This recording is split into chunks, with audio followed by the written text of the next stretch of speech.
സാധാരണ പറയും 4 കാര്യങ്ങൾ മറ്റുള്ളവരുടെ മുമ്പിൽ പറയാനായിട്ട് നമ്മൾ മടി കാണിക്കരുതെന്ന്. നമ്മൾ എത്ര പ്രായമുള്ള വ്യക്തിയാകട്ടെ, എത്ര ഉന്നതമായ സ്ഥാനത്ത് ഇരിക്കുന്ന വ്യക്തിയാകട്ടെ, ഈ 4 കാര്യങ്ങൾ മറ്റുള്ളവരുടെ മുമ്പിൽ തുറന്നു പറയാനായിട്ട്, ഏറ്റു പറയാനായിട്ട് മടി കാണിക്കരുത്. അതിലൊന്നാമത്തെ എന്ന് പറയുന്നത് ഐ ഡോണ്ട് നോ, എനിക്കറിയില്ല എന്നുള്ള കാര്യമാണ്. നമ്മൾ പലപ്പോഴും നമുക്ക് എല്ലാം അറിയാം എന്നുള്ളൊരു ധാരണയാണ്. പറയുന്ന കാര്യങ്ങളാകട്ടെ, ചെയ്യുന്ന കാര്യങ്ങളാകട്ടെ, എല്ലാത്തിനെക്കുറിച്ചും നമുക്ക് വലിയ അറിവുണ്ട്, ധാരണയുണ്ട് എന്നുള്ള രീതിയിലൊക്കെയാണ് നമ്മൾ പലപ്പോഴും പെരുമാറുകയും പറയുകയും സംസാരിക്കുകയൊക്കെ ചെയ്യുക. പക്ഷെ എനിക്ക് അറിയില്ല അല്ലെങ്കിൽ അറിയില്ലാത്തൊരു കാര്യത്തെ ഐ ഡോണ്ട് നോ, എനിക്കത് അറിയാൻ പാടില്ല എന്ന് ഏറ്റു പറയാനായിട്ട് ഒരു അപാര വിനയം വേണം. നമുക്കത് പലപ്പോഴും നമ്മുടെ ഒരു ഈഗോൻ്റെ ഉള്ള കാര്യം കൊണ്ടോ, അല്ലെങ്കിൽ ഒരു അല്പം പ്രായം കൂടിയത് കൊണ്ടോ, അല്ലെങ്കിൽ സ്ഥാനം ഉയർന്നുകൊണ്ടോ ഒരു കാര്യം അറിയില്ല എന്ന് പറയാനായിട്ട് മടിയാണ്. പഴയ കുട്ടിക്കാലത്തൊക്കെ ഇങ്ങനെ നാവ് വഴങ്ങാനായിട്ട് പറയുന്ന കാര്യം പോലെയാണ്. മനസ്സിലായ കാര്യങ്ങൾ മനസ്സിലായെന്ന് പറയുക, മനസ്സിലാകാത്ത കാര്യങ്ങൾ മനസ്സിലായില്ല എന്ന് പറയുക. മനസ്സിലാകാത്ത കാര്യങ്ങൾ മനസ്സിലായി എന്ന് പറഞ്ഞാൽ മനസ്സിലായ കാര്യം കൂടിയും മനസ്സിലാകില്ല. മനസ്സിലായോ എന്നൊക്കെ ചോദിക്കാറുണ്ട്. എന്ന് പറഞ്ഞാൽ നമുക്ക് മനസ്സിലാകാത്തൊരു കാര്യം, നമുക്കറിയാത്തൊരു കാര്യം അത് മനസ്സിലായില്ല അല്ലെങ്കിൽ അറിയില്ല എന്നൊക്കെ പറയാനായിട്ട് ഒരു മടി കാണിക്കേണ്ട ആവശ്യമില്ല. ഐ ഡോണ്ട് നോ എന്നുള്ളതാണ്, എനിക്കത് അറിയാൻ പാടില്ല എന്നുള്ളതാണ് മറ്റുള്ളവരുടെ അടുത്ത് നമുക്ക് ഏറ്റു പറയേണ്ട ഒരു കാര്യം. അത് ചിലപ്പോഴൊക്കെ നമ്മൾ എല്ലാം അറിയാം എന്നുള്ള ഒരു ധാരണയിലാണ് ചില ആൾക്കാരുടെ, ചില ക്യാരക്ടേഴ്സ് കണ്ടിട്ടൊന്നും അറിയില്ല. അവർ പറയുമ്പോൾ അവർക്ക് എല്ലാം അറിയാം, എല്ലാത്തിനെ കുറിച്ച് നല്ല ധാരണയുണ്ട്, ഒന്നും അറിയാൻ പാടില്ലായിരിക്കും, പക്ഷെ എങ്കിലും എല്ലാം അറിയാവുന്നത് പോലെയൊക്കെ സംസാരിക്കും. പണ്ട് കണ്ട ഒരു സിനിമയിലൊരു കോമഡി രംഗം ഇങ്ങനെയാണല്ലോ. ഒരു സ്കൂൾ അധ്യാപകൻ അവനെ ഒരു സംവിധായകനായിട്ട് ആക്ട് ചെയ്യാൻ വേണ്ടിയിട്ട് അല്ലെങ്കിൽ അങ്ങനെ ഒരു റോളിലേക്ക് പോവുകയാണ്. അപ്പോൾ അവൻ സംവിധാനത്തെക്കുറിച്ച് ABCD അറിയത്തില്ല. എന്നിട്ടും അവൻ ചെന്ന് പറയാണ്, ഇങ്ങനെ ക്യാമറയൊക്കെ വെച്ചുകൊണ്ടിരിക്കുമ്പോൾ പറയുന്നു സ്റ്റാർട്ട് ആക്ഷൻ കട്ട്. അത് 3 വാക്ക് അവനെ അറിയത്തുള്ളൂ. അപ്പോൾ അത് കൂടെ നിന്ന മറ്റേ ഇത് ക്യാമറമാനും മറ്റുള്ളവരൊക്കെ ഞെട്ടിപ്പോവാണ്. ഇദ്ദേഹം ഇങ്ങനെ പറയണേ. അപ്പോൾ ക്യാമറമാൻ ചോദിക്കുന്നു എവിടെയാണ് ക്യാമറ വെക്കേണ്ടത്. അപ്പോൾ ആ അധ്യാപകൻ പറയുന്നു ക്യാമറ അപ്പോൾ നടി കുളത്തിലേക്ക് ചാടുകയാണല്ലോ, അപ്പോൾ ക്യാമറയും കുളത്തിലേക്ക് ചാടട്ടെ. നമ്മളത് വളരെ സരസമായിട്ട് എടുക്കുന്നു. പക്ഷേ നമ്മുടെ ജീവിതത്തിലും നമ്മൾ കണ്ടുമുട്ടുന്ന വ്യക്തികളിലും ഇങ്ങനെയുള്ള ചില ക്യാരക്ടറുകൾ വരാനായിട്ട് ചാൻസ് ഉണ്ട്. എല്ലാം അറിയാം എന്നുള്ള ഒരു അഹംഭാവത്തോടു കൂടി ജീവിക്കുന്ന, പെരുമാറുന്ന, സംസാരിക്കുന്ന ചില കഥാപാത്രങ്ങൾ. എനിക്ക് അറിയത്തില്ലെങ്കിൽ അല്ലെങ്കിൽ എനിക്ക് അറിയാത്ത കാര്യമാണെങ്കിൽ അത് അറിയില്ല എന്ന് പറയുവാനായിട്ടുള്ള ഒരു വിനയമുണ്ടാവുക പ്രധാനപ്പെട്ട കാര്യമാണ്. അത് ആരുടെ അടുത്തായാലും ശരി. ഒരു പുരോഹിതൻ എന്ന രീതിയിൽ എനിക്ക് സഭാപരമായ കാര്യങ്ങളെക്കുറിച്ചും വിശ്വാസപരമായ കാര്യങ്ങളെക്കുറിച്ചൊക്കെ കുറച്ച് അറിവുണ്ടായിരിക്കും. പക്ഷേ ടെക്നോളജിയെക്കുറിച്ച് എനിക്ക് അറിയത്തില്ല. അപ്പോൾ ഞാൻ പറയുന്നു അറിയില്ല എന്ന് പറയുന്നു. അല്ലെങ്കിൽ ഒരു ബാങ്കിങ് സിസ്റ്റത്തെക്കുറിച്ച് എനിക്ക് അറിയത്തില്ല, അപ്പോൾ ഞാൻ അറിയില്ല എന്ന് പറയുന്നു. അപ്പോൾ ഈ ഒരു കാര്യം, എനിക്ക് അറിയാത്തൊരു കാര്യത്തെ അഡ്മിറ്റ് ചെയ്യാനായിട്ടുള്ള ഒരു വിനയം ഉണ്ടാവുക. ഐ ഡോണ്ട് നോ, എനിക്കത് അറിയാൻ പാടില്ല എന്ന് ആരുടെ മുമ്പിലായാലും ഏറ്റു പറയാനായിട്ട് നമുക്ക് പറ്റുക. രണ്ടാമത്തെ കാര്യമാണ് ഐ ആം മിസ്റ്റേക്കൺ എന്നുള്ളതാണ്. എനിക്ക് തെറ്റുപറ്റി എന്നുള്ള ഒരു കാര്യം ആരുടെ മുമ്പിലും ഏറ്റു പറയാനായിട്ട് മടി കാണിക്കരുത്. കാരണം നമുക്കൊക്കെ തെറ്റ് പറ്റാത്തവരായിട്ട് ആരായിട്ടുള്ളത്? എല്ലാവർക്കും തെറ്റ് പറ്റാൻ ചാൻസ് ഉണ്ട്. പക്ഷേ ഈ തെറ്റ് അഡ്മിറ്റ് ചെയ്യാനായിട്ട് നമുക്ക് പറ്റുന്നുണ്ടോ? പലപ്പോഴും നമ്മുടെ ഒരു ഈഗോ ഒക്കെ ഉള്ളത് കൊണ്ട് ഒരു തെറ്റ് നമ്മുടെ ജീവിതത്തിൽ സംഭവിച്ചു, ആ തെറ്റ് ഏറ്റു പറയാനായിട്ടുള്ള ഒരു മടിയാണ്. അല്ലെങ്കിൽ അത് നമ്മളിങ്ങനെ അംഗീകരിക്കാനായിട്ട് നമ്മുടെ ഈഗോ സമ്മതിക്കില്ല. ഒരിക്കലും ഒരു ഭർത്താവ് ഭാര്യനെ കുറിച്ച് പരാതിയുമായിട്ട് വന്നു. കാര്യം ഇത്രയേ ഉള്ളൂ, അവർ തമ്മിൽ ചെറിയ ഒരു സൗന്ദര്യ പിണക്കം പ്രശ്നം. ഭർത്താവ് പുറംനാട്ടിലായിട്ടുള്ള ഈ ഭർത്താവ് ഭാര്യയ്ക്ക് ഒരുപാട് പണം അയച്ചു കൊടുക്കുന്നു. ഒരിക്കലും ഭാര്യയാകട്ടെ ഒരു നല്ല ഉദ്ദേശത്തോടു കൂടി ഈ പണം ഒരു ഷെയർ മാർക്കറ്റിലോ മറ്റോ നിക്ഷേപിക്കുന്നു. പക്ഷെ എന്തുകൊണ്ടോ ആ പണം അത് മാർക്കറ്റ് പൊളിയുന്നു, ആ പണം നഷ്ടപ്പെടുന്നു. ഭർത്താവ് തിരിച്ചു വരുമ്പോൾ അറിയുന്നത് ഈ ഭാര്യയ്ക്ക് അയച്ചു കൊടുത്ത പണത്തിൽ നിന്നും നല്ലൊരു ശതമാനവും ഇങ്ങനെ ഷെയർ മാർക്കറ്റിൽ ഭാര്യ നിക്ഷേപിച്ച് നഷ്ടപ്പെട്ട് കഴിഞ്ഞു. അപ്പോൾ അതിൻ്റെ പേരിൽ ഇവർ തമ്മിൽ അടിയാകുന്നു. ഭാര്യ അത് അംഗീകരിക്കാനായിട്ട് തയ്യാറല്ല. അപ്പോൾ ഭർത്താവ് വന്നിട്ട് എൻ്റെ അടുത്ത് പറയുകയാണ്, പക്ഷേ അവൾക്ക് തെറ്റ് പറ്റിയെന്ന് അവൾ അംഗീകരിച്ചാൽ ഞാൻ അവളോട് ക്ഷമിച്ചേനെ. പക്ഷെ അവൾ ചെയ്ത കാര്യത്തെ ന്യായീകരിച്ചുകൊണ്ടിരിക്കുകയാണ്. പിന്നെ ഞാൻ എങ്ങനെയാണ് അവളോട് ഇങ്ങനെ സ്നേഹപൂർവ്വം പെരുമാറാൻ പറ്റുക? നമുക്ക് തെറ്റ് പറ്റിയിട്ടുണ്ടെങ്കിൽ, അത് തിരിച്ചറിഞ്ഞിട്ടുണ്ടെങ്കിൽ അത് നമ്മൾ ന്യായീകരിക്കാൻ നിൽക്കാതിരിക്കുക എന്നുള്ളതാണ് ഒരു മാന്യത. അത് അഡ്മിറ്റ് ചെയ്യുക എന്നുള്ളതാണ് ഏറ്റവും വലിയ മാന്യത. നമ്മൾ പലപ്പോഴും നമുക്ക് പറ്റിയ തെറ്റ് മറ്റുള്ളവരുടെ മേലെയൊക്കെ വെച്ച് കൊടുക്കാനായിട്ട്, അത് അവൻ്റെ കുഴപ്പമാണ്, അല്ലെങ്കിൽ അവൻ്റെ പ്രശ്നമാണ്, അല്ലെങ്കിൽ അവൻ പറഞ്ഞതുകൊണ്ടാണ്, നീ പറഞ്ഞതുകൊണ്ടാണ് ഞാൻ അങ്ങനെ ചെയ്തത്, നീ ചെയ്തതുപോലെ ചെയ്യാൻ നോക്കിയിട്ടാണ് എന്നൊക്കെ പറയുന്ന അവസ്ഥയാണ്. അത് നമുക്കറിയാം, നമ്മുടെ കാലം മുതലല്ല, ആദത്തിൻ്റെ കാലം മുതലൊക്കെ തന്നെയാണ്. ആദത്തിന് തെറ്റ് പറ്റിയപ്പോൾ ആദം പറഞ്ഞത് എന്താണ്? ഹവ്വ കാരണം കൊണ്ടാണ്. ഹവ്വ പറയുന്നു അത് പാമ്പിൻ്റെ കാരണം കൊണ്ടാണ്. അപ്പോൾ നമുക്ക് പറ്റുന്ന മിസ്റ്റേക്കിന് മറ്റൊരാളുടെ കുഴപ്പം കൊണ്ടാണ് പറ്റിയത് എന്ന് പറഞ്ഞുകൊണ്ട് മറ്റൊരാളെ തലയിൽ കെട്ടിവെക്കാനായിട്ടുള്ളൊരു ടെൻഡൻസി നമുക്കെല്ലാവർക്കും ഉണ്ട്. നമുക്കറിയാം, പ്രത്യേകിച്ച് ഒരു ഡ്രൈവിങ്ങിലൊക്കെ പോകുമ്പോൾ, അത് നോർത്ത് ഇന്ത്യയിൽ പ്രത്യേകിച്ച്, നമ്മളൊരു വണ്ടിയൊക്കെ എവിടെയൊക്കെ തട്ടിക്കഴിഞ്ഞ് കഴിഞ്ഞാൽ പിന്നെ ആരുടെ ഭാഗത്താണ് തെറ്റ് എന്നൊന്നും ആരും നോക്കില്ല. അവിടെ കയറി വന്നിട്ട് ഒച്ചയും ബഹളം ഉണ്ടാക്കുന്നതിൻ്റെ ഭാഗത്താണ് ശരിയെന്നും ന്യായമെന്നൊക്കെയാണ് പൊതുവെ വയ്ക്കുക. തെറ്റ് പറ്റിയവനായാൽ പോലും, റോങ് ഡിസിഷൻ അല്ലെങ്കിൽ റോങ് വഴിയിലൂടെ വന്നവനായാൽ പോലും അത് അവൻ്റെ ഭാഗത്താണ് തെറ്റ് എന്ന് പറയാതെ അത് അവൻ്റെ ഭാഗം സേഫായിട്ട് നിന്ന് വാദിക്കാനായിട്ടാണ് താല്പര്യപ്പെടുക. ഒക്കെ നമ്മുടെ ക്യാരക്ടറിൻ്റെ പ്രത്യേകതയാണ്. എല്ലാ മനുഷ്യന്മാരുടെയും ക്യാരക്ടറിൻ്റെ പ്രത്യേകതയാണ്.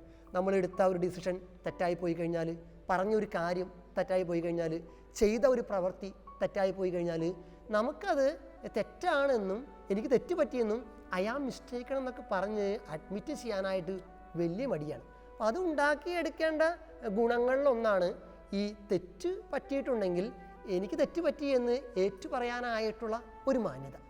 മൂന്നാമതായിട്ട് അതിൻ്റെ തുടർച്ച എന്നുള്ള രീതിയിൽ ഏറ്റുപറയാൻ മടി കാണിക്കാത്ത കാര്യമെന്ന് പറയുന്നത് സോറി എന്നാണ്. എനിക്ക് തെറ്റ് പറ്റിയിട്ടുണ്ടെങ്കിൽ ക്ഷമ ചോദിക്കുക എന്നുള്ളതാണ്. സോറി എന്ന് ആരുടെ മുമ്പിലായാലും ഏറ്റുപറയാനായിട്ട് മടി കാണിക്കരുത്. നമുക്കൊരു കാര്യം പറഞ്ഞത് തെറ്റിപ്പോയി, അല്ലെങ്കിൽ ചെയ്ത് തെറ്റിപ്പോയി, അല്ലെങ്കിൽ പ്രവർത്തിച്ചതൊക്കെ തെറ്റിപ്പോയി, അങ്ങനെയാണെങ്കിൽ അത് തെറ്റുപറ്റിയെന്ന് തിരിച്ചറിയുകയും ഒരു ക്ഷമ സോറി എന്ന് പറയുന്ന വാക്ക് മറ്റൊരാളുടെ മുമ്പിൽ പറയാനായിട്ട് മടി കാണിക്കരുത്. ഈ സോറി പറയുന്നത് കൊണ്ടുള്ള 2 ഗുണങ്ങളുണ്ട്. ഒന്നാമത്തത്, ഞാൻ ഒരാളുടെ അടുത്ത് സോറി പറയുമ്പോൾ ഒരു റിലേഷൻഷിപ്പ് എൻ്റെ തെറ്റുമൂലം അല്ലെങ്കിൽ മറ്റൊരാളുടെ തെറ്റുമൂലം ബ്രേക്ക് ആയിട്ടുണ്ടെങ്കിൽ അത് വീണ്ടും കൂട്ടി യോജിപ്പിക്കാനായിട്ടും ഒരു റിക്കൺസിലിയേഷനുമുള്ള ഒരു അനുരഞ്ജനത്തിനുമുള്ള സാധ്യത മുമ്പിൽ തെളിയാണ്. നമ്മൾ തെറ്റ് പറയുന്നു, തെറ്റേറ്റു പറയുന്നു, ക്ഷമ ചോദിക്കുന്നു. അപ്പോൾ ഈ പഴയ സിനിമയിലൊക്കെ പറയുന്ന പോലെ ലേലു അല്ലു ലേലു അല്ലു ലേലു അല്ലു എന്നൊക്കെ പറയാനായിട്ട് നമ്മൾ ധൈര്യം കാണിക്കുമ്പോൾ ചില റിലേഷൻഷിപ്പ് വീണ്ടും ബിൽഡപ്പ് ചെയ്യാനായിട്ട് പറ്റും. ദൂർത്തപുത്രൻ്റെ ഉപമയിലും അങ്ങനെ തന്നെയാണല്ലോ. പുത്രൻ വഴി തെറ്റിപ്പോകുന്നു, അവന് തെറ്റിപ്പറ്റിയെന്ന് തിരിച്ചറിയുന്നു, പിതാവിൻ്റെ അടുത്ത് വന്നുകൊണ്ട് ക്ഷമ ചോദിക്കുന്നതോടുകൂടി ആ ഒരു ദൈവത്തിൻ്റെ മകൻ എന്നുള്ള രീതിയിൽ അല്ലെങ്കിൽ പുത്രസ്ഥാനത്തേക്ക് ആ മകൻ ഉണരുകയാണ്. ഈ ഒരു സംഭവം വളരെ പ്രധാനപ്പെട്ടതാണ്. സോറി എന്ന് പറഞ്ഞിട്ട് ഞാൻ ഒരാളുടെ അടുത്ത് ക്ഷമ ചോദിക്കാനായിട്ടൊരു മനസ്സുണ്ടാവുക. രണ്ടാമത്തെ ഈ ക്ഷമയുടെ ഒരു പ്രത്യേകത എന്ന് വെച്ചാൽ നമ്മൾ ക്ഷമ ചോദിക്കുന്നു എന്ന് മാത്രമല്ല, നമ്മുടെ അടുത്ത് ഒരാൾ ക്ഷമ ചോദിച്ചാൽ അയാൾക്ക് മാപ്പ് കൊടുക്കുക, ക്ഷമ കൊടുക്കുക എന്നുള്ളൊരു ബാധ്യതയും കൂടിയും നമുക്കുണ്ട്. എന്താണ് അതിനുള്ള ഗുണം? ഈ പഴയ നിയമത്തിൽ ഏസാവും യാക്കോബും തമ്മിൽ കണ്ടുമുട്ടുന്നൊരു സംഭവം വിവരിക്കുന്നുണ്ട്. യാക്കോബ് ഏസാവിനെ പറ്റിച്ചുകൊണ്ട് ഈ കടിഞ്ഞൊരു പുത്ര അവകാശമൊക്കെ വാണിച്ചുകൊണ്ട് ഇസഹാക്കിൽ നിന്നൊക്കെ ഓടി രക്ഷപ്പെട്ടു പോവുകയാണ്. പിന്നീട് അവൻ മറ്റൊരു രാജ്യത്ത് ലാബാൻ്റെ കൂടെയൊക്കെ ജീവിക്കുന്നു. 2 ഭാര്യമാരുണ്ടാവുന്നു, 10-12 മക്കളുണ്ടാവുന്നു. അങ്ങനെ ഈ ഭാര്യമാരും മക്കളും അവൻ്റെ ഈ സമ്പത്ത് കൂടി അവൻ തിരിച്ചു വരുമ്പോൾ കാണുന്ന കാഴ്ച, ദൂരെ നിന്നും ചേട്ടൻ ഏസാവ് വരികയാണ്. ഏസാവ് വരുമ്പോൾ ഇവന് പേടിയാവാണ്. ഇവൻ പണ്ട് ഏസാവിനെ ചേട്ടനെ പറ്റിച്ചു പോയിട്ടുണ്ട്. അപ്പോഴതുകൊണ്ട് ഇവൻ ഈ ഏസാവ് തന്നെ ഉപദ്രവിക്കുമോ എന്നൊക്കെ പേടിക്കുന്നു. ഭാര്യയെയും മക്കളെയൊക്കെ ഒതുക്കി നിർത്തുന്നു. ഓടി രക്ഷപ്പെടാനായിട്ടുള്ള ചില പഴുതുകളൊക്കെ നോക്കുന്നു. പിന്നീട് അതിന് പറ്റാണ്ടാവുമ്പോൾ ഇവൻ ഏസാവിൻ്റെ ഒക്കെ മുമ്പിൽ ഈ 7 തവണ താണ് വണങ്ങിക്കൊണ്ട് അവൻ്റെ മുമ്പിലേക്ക് എത്തുകയാണ്. അപ്പോൾ ഏസാവ് ചോദിക്കുന്നുണ്ട്. അപ്പോൾ ഈ ഏസാവിന് കൊടുത്തയക്കാൻ വേണ്ടി ഇവൻ കുറേ ഒട്ടകങ്ങൾ ആടുകളൊക്കെ മുമ്പിൽ വിടുന്നുണ്ട്. ഏസാവ് ചോദിക്കുന്നുണ്ട്, എന്തിനാണ് നീ ഇങ്ങനെയൊക്കെ ചെയ്തത്? അപ്പോൾ യാക്കോബ് പറയുന്നുണ്ട്, ഞാൻ ചെയ്ത ഒരു ഉപദ്രവം ഒക്കെ ഈ ചേട്ടൻ മറക്കുമോ പൊറുക്കുമോ എന്ന് അറിയത്തില്ല. പക്ഷെങ്കിലും ഈ ഏസാവ് അവൻ്റെ അടുത്ത് വളരെ ക്ഷമിച്ചുകൊണ്ട് ദയാപൂർവ്വം പെരുമാറുകയാണ്. അപ്പോൾ ഈ യാക്കോബ് ഏസാവിൻ്റെ അടുത്ത് പറയുന്ന മറുപടി പ്രകാരമാണ്, ദൈവത്തിൻ്റെ മുഖം കണ്ടാൽ എന്ന പോലെയാണ് ഞാൻ അങ്ങയുടെ മുഖം കാണുന്നത്. ദൈവത്തിൻ്റെ മുഖം കണ്ടാൽ എന്ന പോലെയാണ് ഞാൻ അങ്ങയുടെ മുഖം കാണുന്നത് എന്ന് പറഞ്ഞാൽ, ക്ഷമിക്കുന്നവർക്കൊക്കെ മാപ്പ് കൊടുക്കുന്നവർക്കൊക്കെ ദൈവത്തിൻ്റെ മുഖമാണ്. നമ്മളൊരാളുടെ അടുത്ത് സോറി പറയാനായിട്ട് ധൈര്യം കാണിക്കുന്നു, അതല്ലെങ്കിൽ നമ്മുടെ അടുത്ത് ഒരാൾ ക്ഷമ ചോദിക്കാനായിട്ട് സോറി പറയാനായിട്ട് ധൈര്യം കാണിക്കുമ്പോൾ ഒന്ന് മാപ്പ് കൊടുക്കാനായിട്ട് പറ്റുക എന്നുള്ളത് പ്രധാനപ്പെട്ട കാര്യമാണ്. കാരണം മാപ്പ് കൊടുക്കുമ്പോൾ നമ്മൾക്ക് ഈ ഒരു ദൈവത്തിൻ്റെ മുഖം കയറി വരുന്നു എന്നുള്ളതാണ്. അപ്പോൾ ഈ ഒരു കാര്യത്തിൽ നമ്മൾ ഒട്ടും മടി കാണിക്കരുത്. നമ്മുടെ ജീവിതത്തിൽ തെറ്റ് പറ്റുമ്പോൾ സോറി, എനിക്ക് തെറ്റുപറ്റി എന്ന് അഡ്മിറ്റ് ചെയ്ത് മറ്റൊരാളുടെ അടുത്ത് മാപ്പ് പറയാനായിട്ട്. കുമ്പസാരം എന്ന കൂദാശ എന്നൊക്കെ പറയുന്നത് ഇത് തന്നെയാണ്. നമ്മൾ ദൈവത്തിൻ്റെ അടുത്തും മനുഷ്യരുടെ അടുത്തും തെറ്റുപറ്റിയെന്നും ആ തെറ്റ് ഏറ്റു പറയുന്നെന്നും അങ്ങനെ ആ തെറ്റിലൂടെ ഒരു ബ്രേക്കപ്പ് ആയിട്ടുള്ള റിലേഷൻഷിപ്പ് വീണ്ടും ഒരു വേക്കപ്പായിട്ട് ടേക്കപ്പായിട്ട് എടുക്കുവാനായിട്ടുള്ള ഒരു സാധ്യത നമ്മൾ പ്രയോജനപ്പെടുത്തുന്നു. ഇനി അത് മാത്രമല്ല, നമ്മുടെ അടുത്ത് വന്ന ഒരാൾ സോറി പറയുമ്പോൾ ആ ആൾക്ക് മാപ്പ് കൊടുക്കാനായിട്ട് അദ്ദേഹത്തോട് ക്ഷമിക്കുവാനായിട്ടുള്ള ഒരു ബാധ്യത അല്ലെങ്കിൽ ആ ഒരു നന്മ എൻ്റെ മനസ്സിലുണ്ടാക്കിയെടുക്കുക വളരെ പ്രധാനപ്പെട്ട കാര്യമാണ്. നാലാമത്തേതായിട്ട് നമ്മൾ പറയാനായിട്ട് മടി കാണിക്കാൻ പാടില്ലാത്ത കാര്യം താങ്ക് യു, താങ്ക്സ്, നന്ദി എന്നാണ്. നമ്മൾ ആലോചിക്കേണ്ട ഒരു കാര്യം ഇതാണ്, നമുക്ക് പലപ്പോഴും ഈ ഒരു ഇംഗ്ലീഷ് വാക്ക് വളരെ ഫോർമലായിട്ടും ഇൻഫോർമലായിട്ടൊക്കെ നമ്മൾ പറയുമ്പോൾ കൊച്ചു കൊച്ചു കാര്യങ്ങൾക്ക് വരെ നമ്മൾ താങ്ക് യു, നന്ദി എന്നൊക്കെ പറയും. പക്ഷെ അതിൻ്റെ ഒരു ജെന്യുവിനിറ്റി, ഒരു ആത്മാർത്ഥത പലപ്പോഴും ഇല്ല. ഒരു പ്രോഗ്രാം പോലും കഴിയുമ്പോൾ ഒരു നന്ദിയുടെ ഒരു ദീർഘമായിട്ടുള്ളൊരു ലുത്തിനിയൊക്കെ പാടും. പക്ഷെ അത് കേൾക്കാനായിട്ട് ആരും നിൽക്കാറില്ല, കാരണം ആ പറയുന്നൊരു ആത്മാർത്ഥത ഇല്ലയെന്നറിയാം. പക്ഷേ ഈ ഒരു നന്ദി എന്ന് പറയുന്ന കാര്യം, അല്ലെങ്കിൽ ഒരു താങ്ക്സ് ഗിവിങ് കൾച്ചർ നമുക്ക് ഉണ്ടാക്കിയെടുക്കുക പ്രധാനപ്പെട്ട കാര്യമാണ്. ഒരു grateful culture is graceful culture എന്ന് പറയും. നന്ദിപൂർവമായിട്ടുള്ള ഒരു സംസ്കാരമാണ് അനുഗ്രഹപ്രദമായിട്ടുള്ള ഒരു സംസ്കാരം എന്ന് പറയും.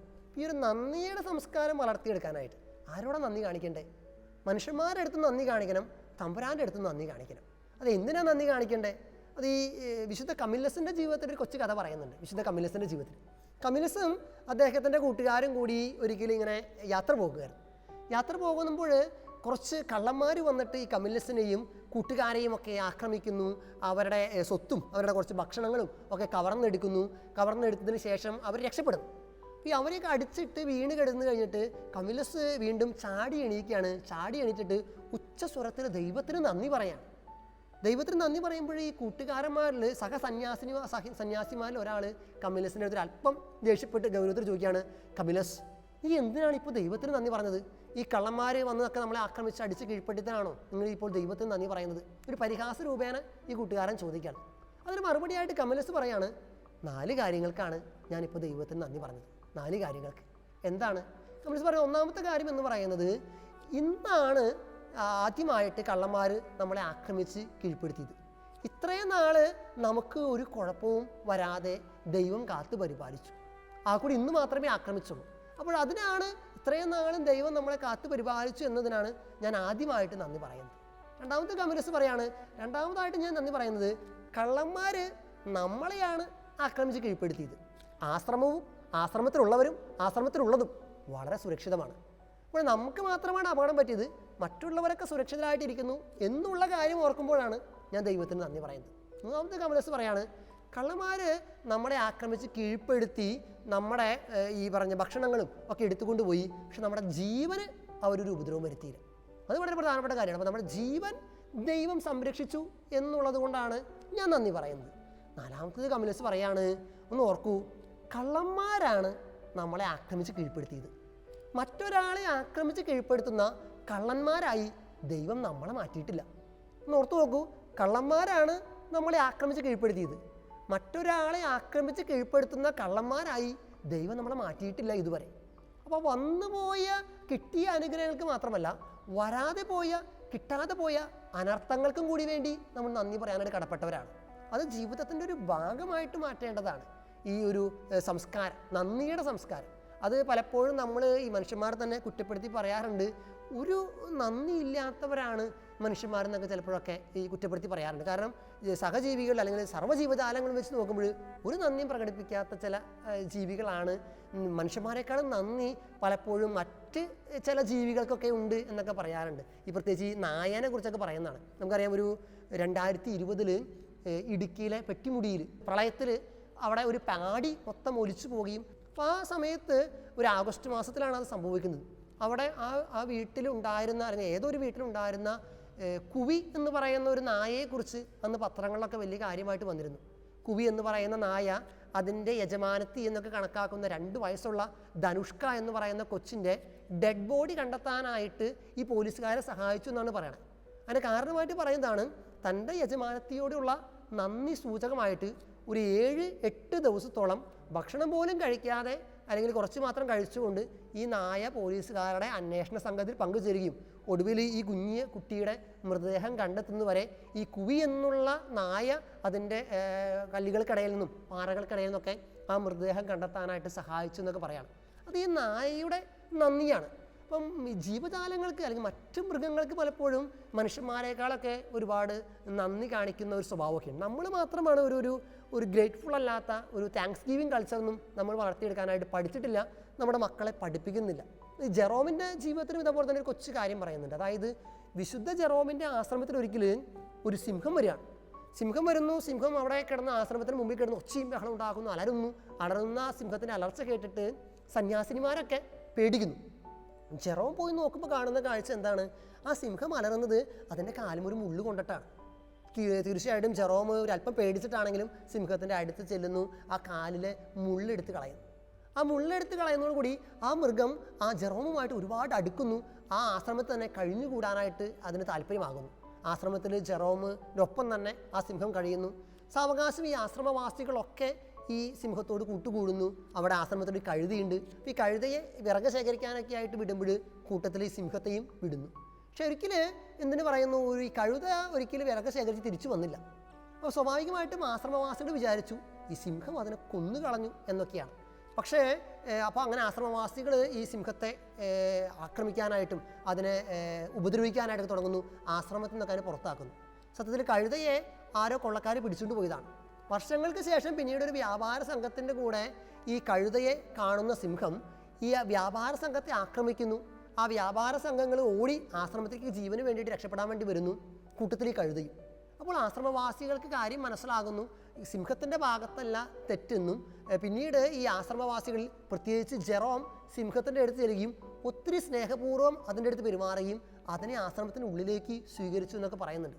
അന്നു മുതൽ ജെറോമിൻ്റെ കാൽപാദത്തിൽ മരണം വരെ ആ സിംഹം ഇങ്ങനെ കാത്തുകിടന്നു എന്നാണ് ഒരു പാരമ്പര്യമൊക്കെ പറയുന്നത്. അതുകൊണ്ട് നമ്മൾ ഈ വിശുദ്ധ ജെറോമിൻ്റെ ചിത്രങ്ങൾ നോക്കിക്കഴിഞ്ഞാൽ എപ്പോഴും കാൽപാദത്തിൽ ഒരു സിംഹം ഇങ്ങനെ ആ കാലിനോട് ചേർന്ന് ഒട്ടിപ്പിടിച്ച് നിൽക്കുന്ന ഒരു രീതിയാണ്.